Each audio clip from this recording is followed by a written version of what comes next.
ये कहानी है एक लड़की की जो उल्लासनगर थेन डिस्ट्रिक्ट में पली बड़ी, जो कि महाराष्ट्र में स्थित है। जब वो 6 साल की थी तो उसकी दोस्त ने आंखों में पेंसिल स्टैब कर दी थी, जिस कारण उसे अपनी आंखों की रोशनी से हाथ धोना पड़ा। मगर उसके माता पिता ने उसकी स्टडीज को अफेक्ट नहीं होने दिया। उन्होंने उसे Shrimati Kamla Mehta school for visually impaired children से पढ़ाई करवाई और 12th में उस लड़की ने 85% स्कोर करके सेंट जेवियर कॉलेज में एडमिशन ले लिया। हर रोज उसे उल्लासनगर से सेंट जेवियर कॉलेज आना पड़ता था। अनजान लोगों से मदद लेते हुए रोड क्रॉस करती और ट्रेन तक पहुंचती। बहुत लोग उसे बोलते थे, तुम्हें ऐसे अकेले नहीं आना चाहिए, ऐसे में तो तुम्हारे साथ कुछ भी हो सकता है। मगर उस लड़की ने किसी की एक नहीं सुनी।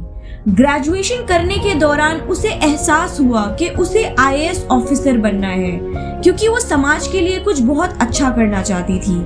फिर उस लड़की ने जवाहरलाल नेहरू यूनिवर्सिटी से ही मास्टर्स, MPhil और PhD कंप्लीट की। उसके लिए बहुत बड़ी चुनौती थी कि पेपर आखिर लिखेगा कौन।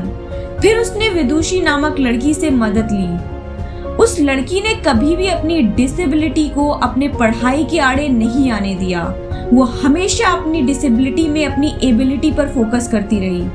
हर साल लाखों बच्चे इस इंडिया टफेस्ट एग्जाम में बिना किसी डिसेबिलिटी के बैठते हैं और फेलियर्स का सामना करते हैं। उस लड़की के लिए ये सब बहुत मुश्किल था, मगर वो जानती थी कि नामुमकिन जैसा कुछ नहीं होता है।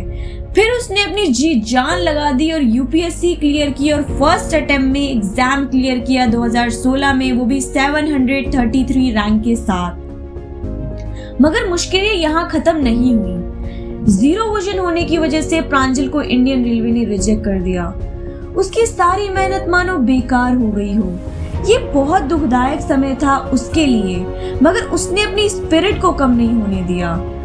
उसने 2017 UPSC के लिए दोबारा प्रिपरेशन की और इस बार अपनी कड़ी मेहनत और लगन से ऑल इंडिया रैंक 124 हासिल की।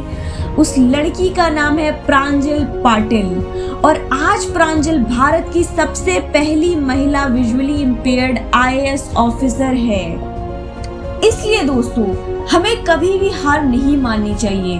खुद पर भरोसा और कड़ी मेहनत करने वाले अगर आप इंसान हो तो आप क्या नहीं पा सकते, और प्रांजल इस बात की जीती जागती मिसाल है।